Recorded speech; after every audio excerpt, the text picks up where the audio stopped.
Ladies and gentlemen, VT, ready.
welcome back to Newcastle.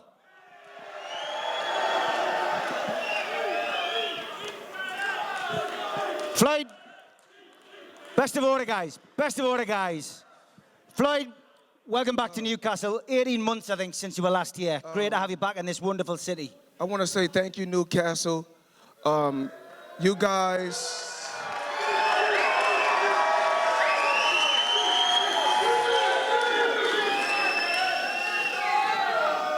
You guys are a great city, so many great people, so many great faces, and you guys have been loyal fans for the last 24 years, and without you guys, it wouldn't be no me, so I really want to say thank you for the support.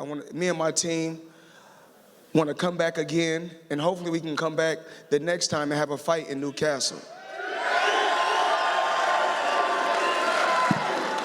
Floyd, I want to ask you one question, which it's the only question I'm going to ask from myself. Last time you were in Newcastle, it was reported in the media that you were very, very interested in buying Newcastle United, the football club.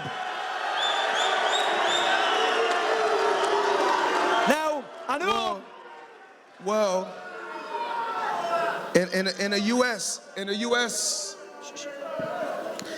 the U.S., we call it soccer, but the Newcastle football team is an unbelievable team, a hell of a team.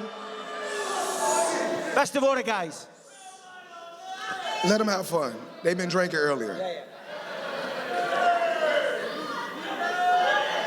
Guys, please don't spoil the show for other people. Let the champ speak. If the people want me to buy the Newcastle team, let me know.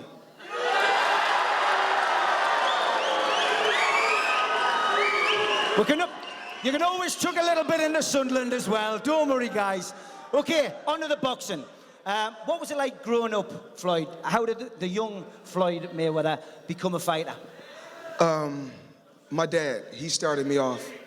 My dad was a fighter, hell of a fighter, actually. And my dad wasn't able to become world champion as a fighter, but what my dad was, what he was able to do was help his brother become world champion. And my dad believed in me from day one. He always believed in me. My dad always wanted the best for me. So from the beginning, from when I can walk, my dad would take me to the gym every day. My dad would teach me about the sport of boxing, about how to carry yourself outside the ring as well as carry yourself inside the ring. And my dad wasn't able to become world champion, so my dad, veered to the streets, took it to the streets, whereas, I come from the inner city. I come from the southeast side of Grand Rapids, Michigan, the roughest part of Grand Rapids. And I beat all odds to get to where I'm at. And there was a lot of obstacles. Nothing was easy. Grandmother worked extremely hard. Mom was on drugs. She worked extremely hard. Me, myself, I was in the streets running around at a young age, doing things I had no business doing. I think at the age of 13, that's when I shot my first gun, at the age of 13.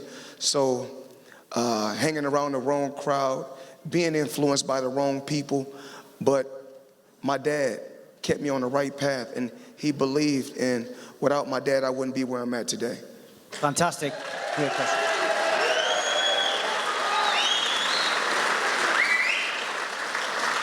As an amateur, you really stood out, and obviously you reached the Atlantic Olympics 1996. What did that mean to you representing your country in your country? The 1996 Olympic Games, I can remember I won the first round, I won the second round. Then I got to I fought in the quarterfinals. I fought against Cuba. I was the first American fighter to beat a Cuban in the Olympics in 20 years. So then I got to the semifinals. That's the last four. I got to the semifinals, and I fought against the amateur world champion, Serafin Todorov. He was from Bulgaria. And after the fight, they raised my hand after the fight was over.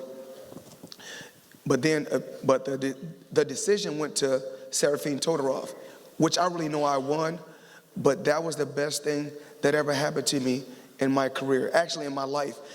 In my life, that was one of the best things that ever happened to me, because with him winning the fight and them raising his hand, that made me work that much harder as a professional, so I would never feel that same pain again. So, I cried after the Olympic Games when I was by myself, because, the sport of boxing is blood, sweat, and tears. So me being a young man, my dad away in prison, and me training myself by myself to receive a bronze medal, I feel like that was a big accomplishment for myself.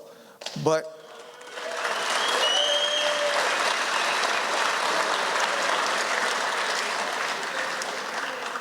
that was just the beginning.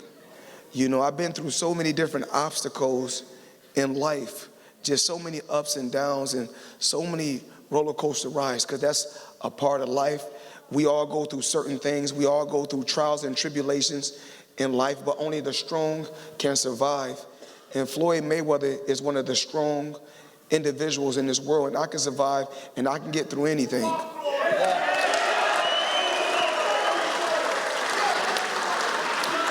As a professional, you raced to success. You won the WBC super featherweight title. How special was the first pro title win? The first title, I couldn't believe it. I couldn't believe it. 21 years old, I wasn't even a professional. 2 full years and I became world champion. And I was able to dominate the sport of boxing for 24 years, and it's a blessing. It's really a blessing. And I don't take anything for granted, whereas, with me outside the sport now, what I do is this. I try to put different fighters right now in a position to become world champion, or put them in a position to make a lot of money so that they are able to feed their families. And a lot of times you hear, well, Floyd Mayweather, he made $1 billion, and he made millions and millions, hundreds of millions of dollars. If I make hundreds of millions of dollars, and I have to be able to keep that, and for me to be able to keep that same lifestyle, I must make smart investments. So my job is to always put any and everybody around me in a position to win. Now, I'm not going to give anybody no handouts. I don't believe in giving no one no handouts. I believe in putting you in a position.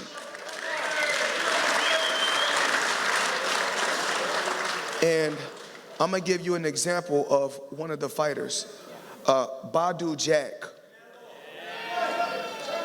Badu Jack was a fighter who was walking to the gym and taking a city bus to the gym. And one day, me and him sat and we talked in a boxing gym. And I said, I see you working every day in the gym. You have a lot of skills. And I truly believe that if we work together and I put you in the right position and you do what you have to do, because I'm going to do my end. If you do what you have to do, you can become world champion and you can become a multi-millionaire. And I did that. Then I took another fighter, another kid, Gervonta Tank Davis. Nobody knew who this kid was. I took this young kid, actually, the first time I met Tank, I was on the Canelo tour, and we stopped in Washington, D.C. A kid came to me and said, I'm a fan, can you please sign the back of my phone? I signed the back of his phone, took a picture with him, and that kid was Gervonta Davis. And when we first done our deal, I told him, listen, within 2 years, you'll be world champion, and within 3 years, you'll be a multi-millionaire. If you just listen to what I tell you, you do your job, and I do my job. Once again, I can't get out there and fight for you. Only thing I can do is put you in a position. Now, if it's a fighter that said, well, Floyd didn't put me in a position, it's obvious you didn't have what it take. So Gervonta had what it took. Badu Jack had what it took. It's a lot of other fighters that will become world champion. There's a lot of other fighters that that's not going to become world champion. But as long as I can put them in that position to win, I'm happy at the end of the day. Great stuff. You had a fantastic series of defenses of the title, including, I heard somebody shout it before, Corrales.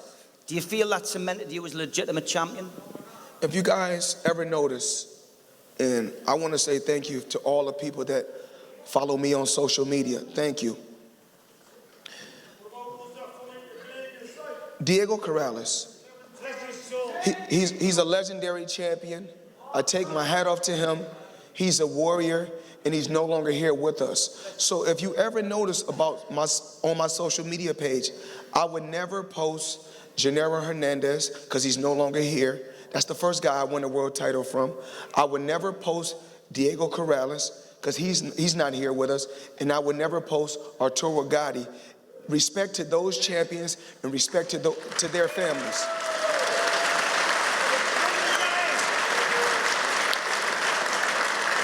A move up to lightweight came soon after that. How do you feel about the first Castillo fight?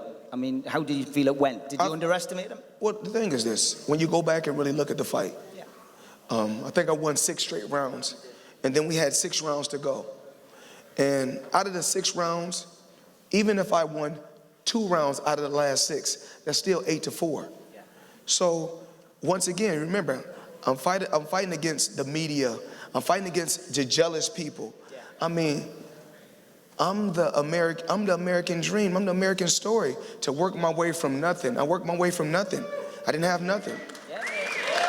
And I wasn't born with a gold spoon in my mouth. I wasn't born. I came up extremely, extremely rough. And I'm pretty sure it's people that's in this audience that's going through a lot right now.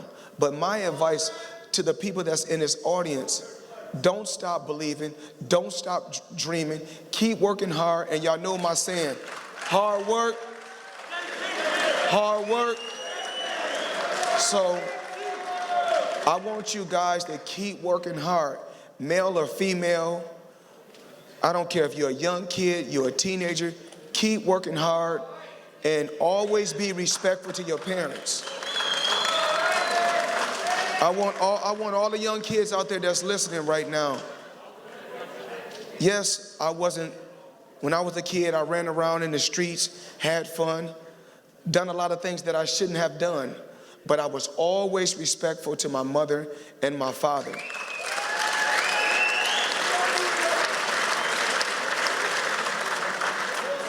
And just the life that the ups, the struggles that I've been through, to beat all odds. Every day I look up and say, damn, to have 100 cars, to have houses all around the world, to make smart investments. And one thing that I want to start doing, what I want to start doing, because there's goals that I still want to set for myself.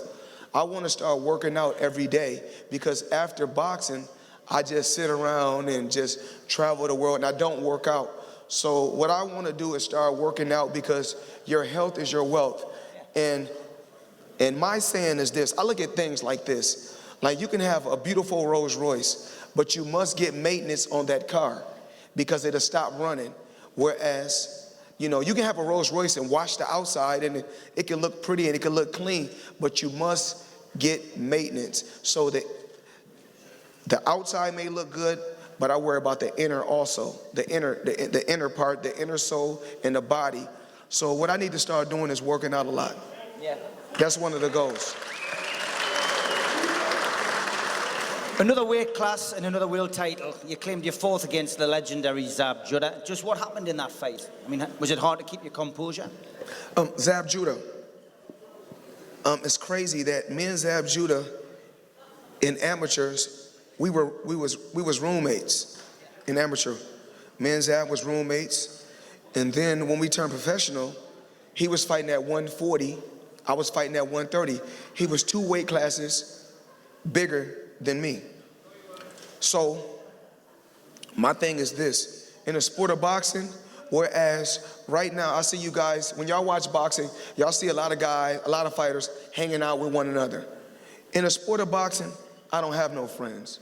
I feel like when it's about feeding your family and it's about one-on-one and I got a job to do and I'm pretty sure my opponent has a job to do also, there's no friends in boxing, because my thing is this. How I look at it is like this. Either I'm gonna get killed or I'm gonna kill. That's how it is. You obviously fought our very own Ricky Hatton, which brought you to the attention of the UK crowd. I heard a guy shouting over there before about going to Vegas 11 times to watch you. So obviously you made a big impression to the English fight fans who wanted to come and watch you after watching Ricky Hatton. What was it like, the whole experience? First, I want to say to all the fans that's went to my website, my TMT website, to all my fans with the TMT brand, the Mayweather brand, to all my fans that tuned in throughout the years, to all the fans that flew over to Las Vegas, from the bottom of my heart, thank you.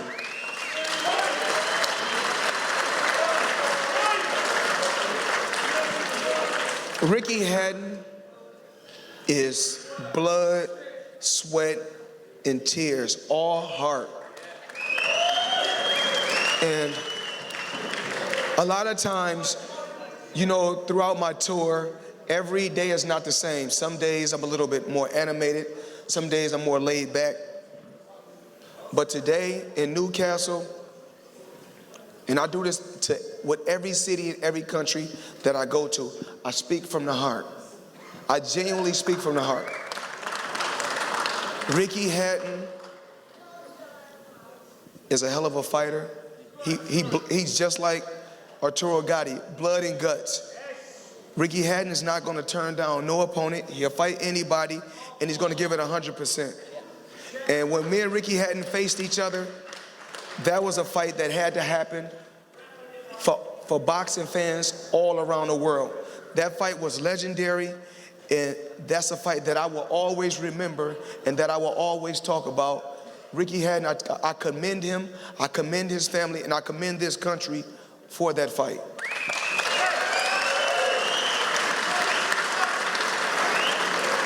You mentioned Arturo Gatti. Do you think his style played into your hands?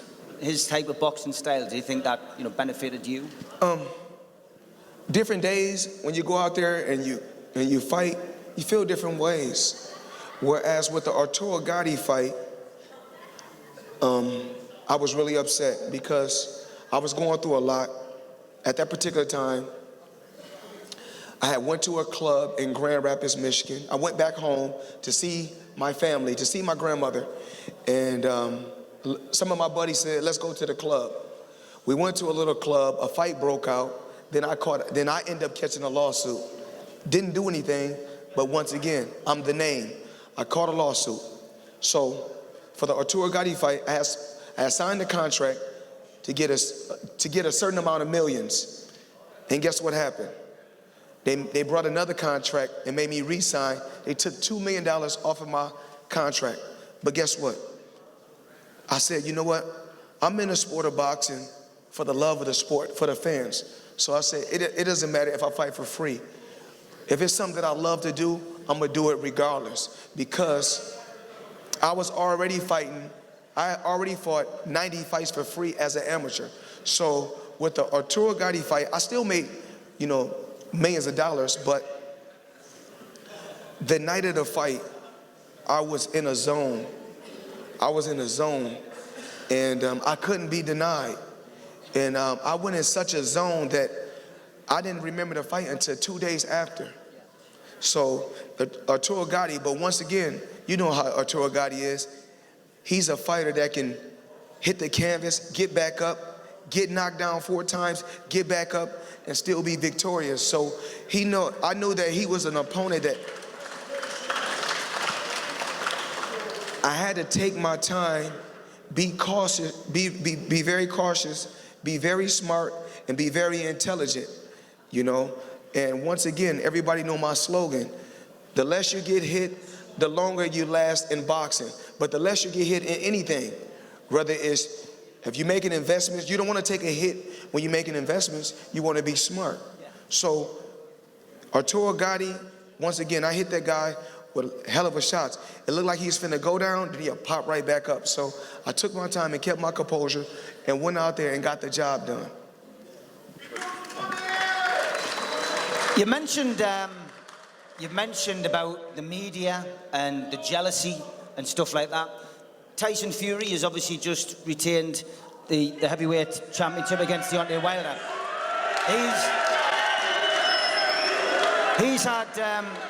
He's had big battles, best of order. He's had battles with mental health. Now, it's a question I'm going to ask you. Have you struggled with the jealousy when you see bad things written about you, when you see the lies, when you get lawsuits for things? Have you ever had a battle with like mental health? We're gonna talk about that next. First, I want to say congratulations to Tyson Fury.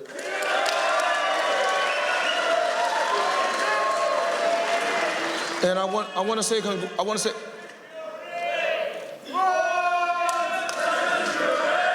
We will be bringing Tyson Fury here in the future, but there's a more important person sitting on the stage, the champ. So, you know, I want to talk about the Tyson Fury fight, the first fight with Deontay Wilder. I want to talk about the second fight, about Deontay Wilder and Tyson Fury. So, in the first fight, did I think Tyson Fury won the first fight? Absolutely. But in the second fight, no different from you guys, and no disrespect, in the second fight, I was rooting for Deontay Wilder. And I was rooting for Fury. You're entitled to feel how you want to feel, but once again, it's boxing. No, it's not boxing. Yeah. Deontay Wilder comes from the same background I come from. He's from America. And once again, before I can support anyone else, I must support my own first. I understand that. Likewise. So,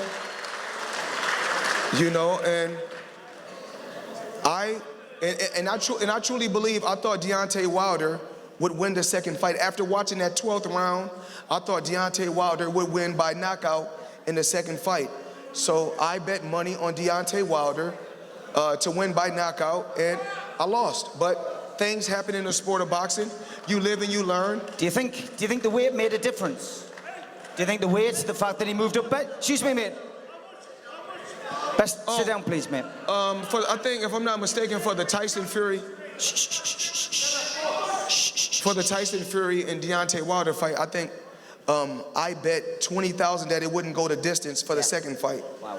So I really, I believed in Deontay Wilder.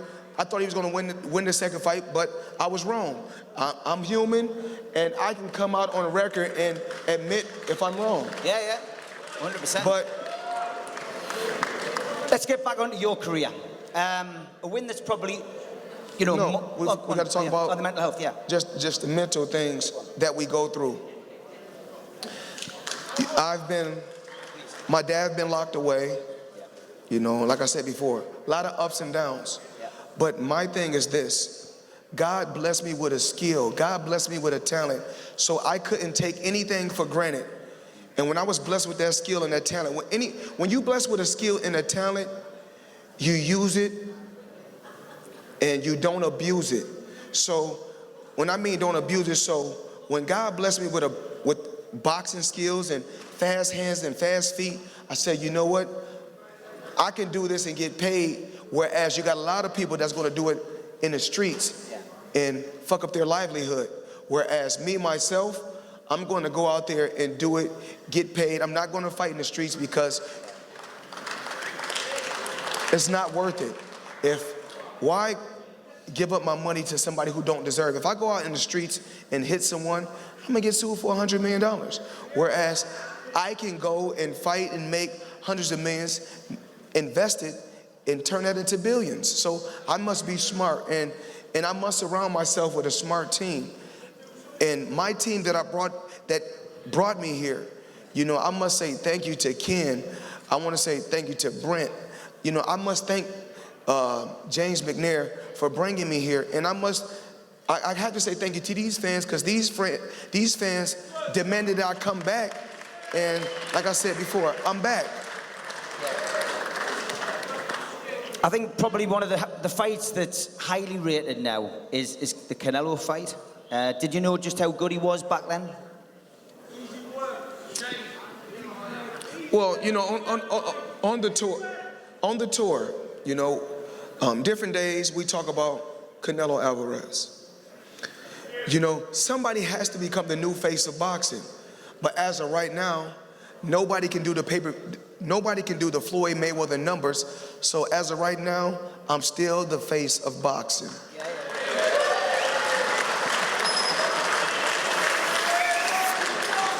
Let's talk about another one of your big nemesis, Manny Pacquiao. Would you have liked that? Would you have liked that fight to happen earlier than it did? I mean, we know how boxing works; things get put off, injuries, etc. But would you have liked to have faced him that little bit earlier, or were you happy when it happened? Listen, with the Manny Pacquiao fight, honestly, with the Manny Pacquiao fight, at one particular time, that fight was a $100 million fight.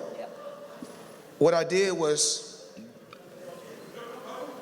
time took its toll, and I took my time and I waited.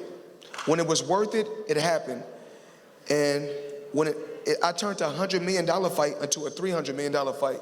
So if you guys would have said, Floyd, you should have fought Manny Pacquiao in 2008 and made $100 million, then I wouldn't have made over $1 billion in the sport of boxing. So everything happens at the right time. Do you think we'll ever see it happen again?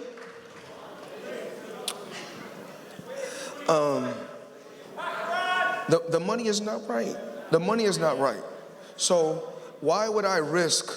You know, you look at so many fighters right now that can't walk, they can't talk, that don't have any money because they don't have no faculties. Whereas if I'm gonna go out there and fight, it has to be worth it. But once again, nothing is more important than my health. If I wasn't healthy, then I don't care how much money they offer me to come back, I'm not coming back. My health is more important than money. One person who you did face in the ring, and the money was right, of course, was Conor McGregor. I think every boxing fan has an opinion about that particular fight that took place. What was it like to be involved in it, the build-up and the fight? Easy money, people are shouting? I truly believe in working smarter, not harder. So if I'm able to get out my bed, drive 8 miles down the street and pick up $300 million in 28 minutes, why not? So I was at home and I woke up. I had my chef cook me a nice breakfast. I said, you know what, today I'm finna, and actually it wasn't 300 million, I shorted myself 50 million. So I rode out the bed, drove 8 miles down the street, and in 28 minutes, I picked up $350 million.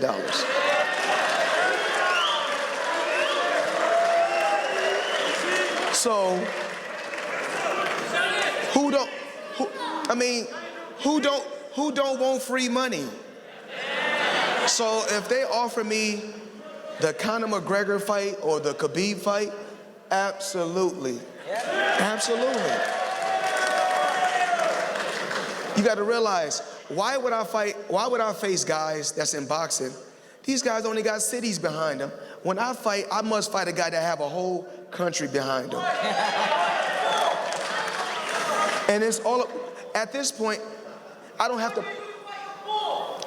to prove myself. I don't have to prove myself to no one about being pound for pound. I did that. I broke all records in the sport of boxing, all records. So now I'm older, I'm wiser, I'm just a businessman. So with me being 43 years old, and of course I don't look 43. You definitely don't.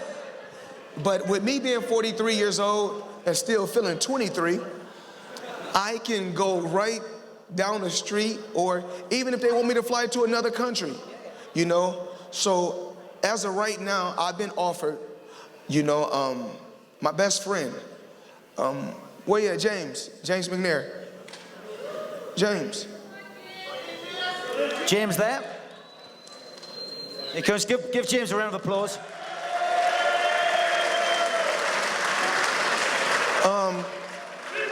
Well, you know, on this tour, I talk about people that's behind the scenes that don't get credit. Now, this is the guy right here. This is the guy right here, my friend.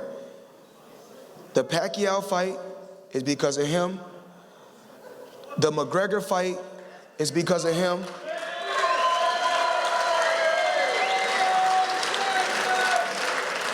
Brent, come up. And Brent, where's Ken at? Ken, come out. And these are the three that's responsible for bringing me to see you guys. So, you know, Ken is from Nigeria. And of course, I got to go to the motherland. I'm doing an African tour. And One Entertainment, I've been dealing with him for years. He was brought to me, you know, through one of my assistants, Mayor Keith Larico. And this has been my friend for 16 years. And he's been through the ups and the downs with me. But this is one of the key pieces to me making hundreds of millions of dollars. And this year alone, if everything plays out like it's supposed to play out, I would make at least $700 to $800 million this year. So I have to say thank you to. That's a big round of applause for the Floyd Money Mayweather team. I say thank you. Big one, Newcastle.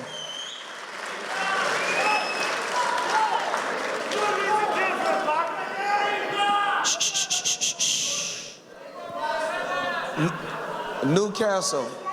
Best of order. Listen, let my fans have fun. I know they was watching football earlier. They was drinking, having fun.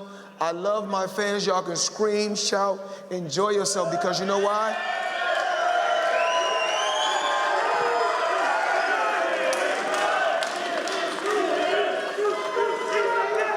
My fans are the most exciting fans in the world. My fans are not born, so my fans can shout, they can scream, they can do what the fuck they want to do.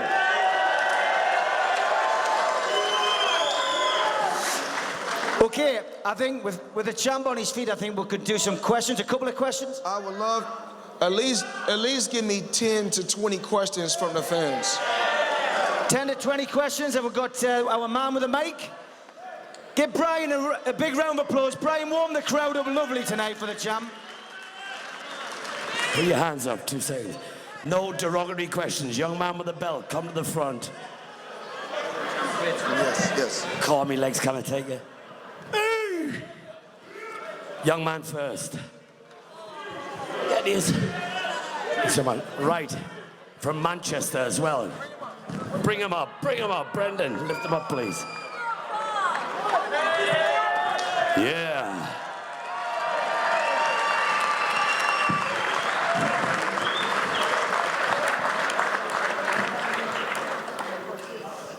When you was a kid, how many times a day would you train, and how long?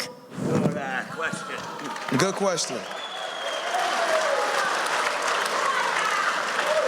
So, this is a part of me, this is a part that I never talked about that you guys don't know. So, when I was a kid, it all started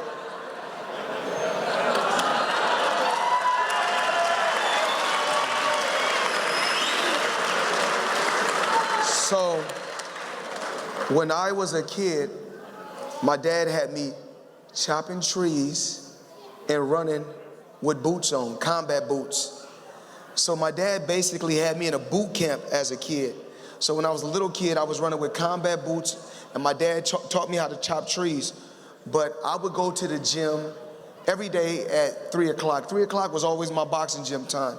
So I would go to the gym from 3 to about 7.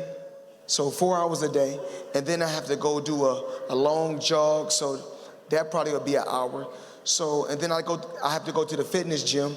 So really my whole day was training. But for you, 4 or 5 hours. Ladies and gentlemen, wow. Come here, young man. Come here, young man. Come here, wow. With Floyd on stage. There you go, Brendan. I've got another young man here, Floyd. Another young man, 2 seconds. Right, ask Floyd your question, go on. If you fought... One up, yep, he wants his up. He's the boss, Brendan. He's all about the fans, Floyd. Unbelievable, great. If you fought McGregor again, would you fight him in MMA? What a question, eh? Knocking him out the park. No. One thing about you, you seem, and I know it, you a very, very smart kid. Very smart. Now, I told the world just now, I told everybody in this room, I work smarter, not harder.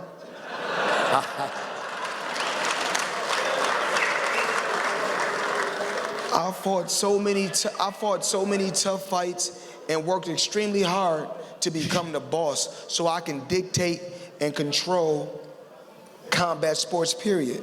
So I showed you guys my control, how I was able to take a guy from another combat sport and bring him into my sport and disrespect him.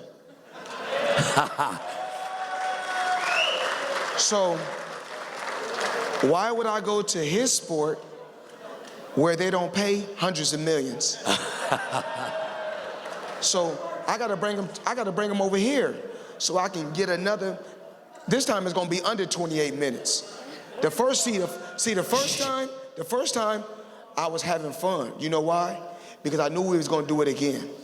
Because I'm a businessman. So remember, what I want you to do, always make things easier. So, like my children, you know what I did for them? I took the long route so it could be easy for them in life. Wow, great question, Brendan. Yeah, Floyd, got a question from a young man. Stand up. Thank you, here we go. Oh, Floyd. Floyd. Is Khabib talking shit about this 11 rounds of boxing and 1 round MMA? Is Khabib's dad talking shit? Everybody is entitled to feel the way they want to feel. Everybody can talk about, do a round of this, do a round of that. But once again, this year, we didn't see Conor McGregor in Forbes or Khabib in Forbes. So if they want to go in Forbes next year, they must come my way. So it's the Mayweather way or it's no way. Money team. Young man here, Floyd. There you go, young man. Bring him up. Get him up, Brendan. Come on, Brendan. Get him up. Boyo.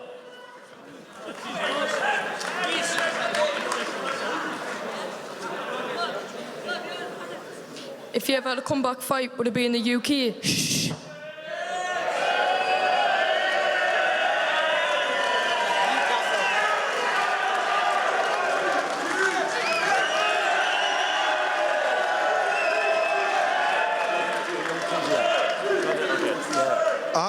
Well, I need to know, we need to know about where's the football stadium?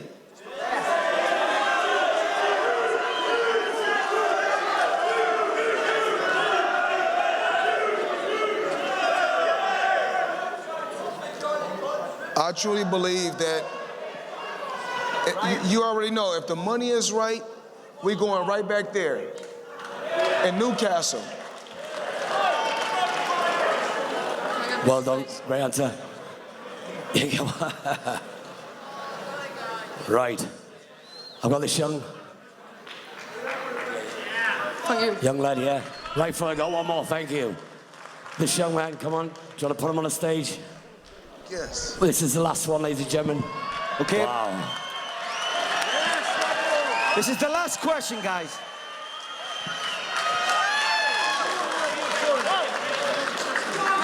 Who's the hardest fight you ever?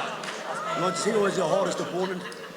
So, I know the question she want to ask. The question she want to ask is, who was my toughest opponent? Great question. But I want to say something to her. I want to say something to him. I love his hat. I love your hat. And I love your Gucci shirt. And your Gucci shoes. And your Gucci jacket.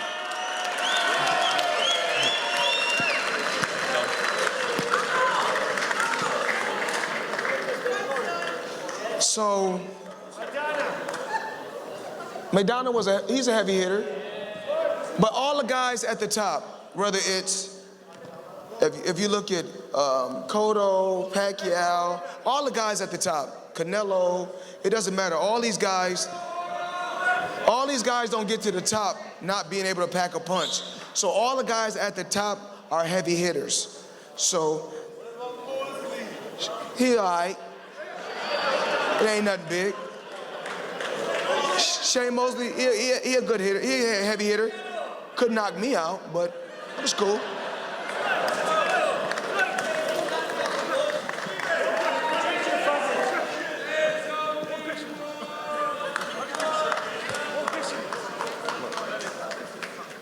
Ask me. Who wins now?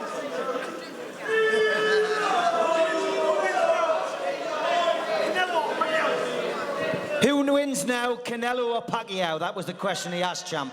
Who wins now, Canelo or Pacquiao? Against who? But against who? Against who, mate? If they fight each other, who wins? Well, We got it. well, if you guys, it's two fighters that Pacquiao don't. It's two fighters what you guys don't know, because you got to realize Pacquiao is with one of the companies that's under the Mayweather Promotions banner. That's under the Mayweather banner. PBC is under Mayweather banner. So Pacquiao is, and people don't know this. We have Pacquiao is under the Mayweather Promotions banner, as well as Deontay Wilder. No.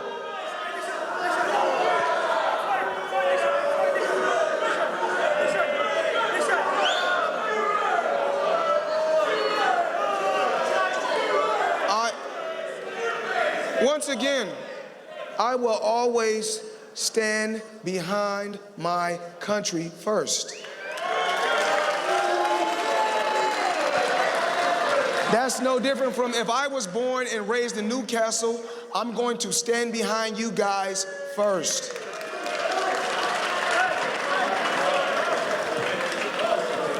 Okay, champ, one last question from me before we finish this up. We've got the photographs to do. Yes. What is going to happen in your future? What is your future plans for Floyd Money Mayweather? Well, what I'm currently doing right now, I made so many smart investments.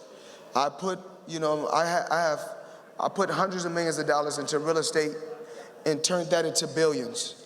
So I believe in investing your money, putting your money up, and letting your money work for you. I've also invested in a lot of money overseas, whereas in years that company would be worth $5 to $6 billion in revenue. So what I truly believe in is creating generational wealth for my children and my family. And next year I got, because I let three of my children take a few years off, but 3 of them will be going to college next year. Ladies and gentlemen, it's been an absolute pleasure for me to interview the best boxer in the world. Put your hands together once again for Floyd Money Mayweather.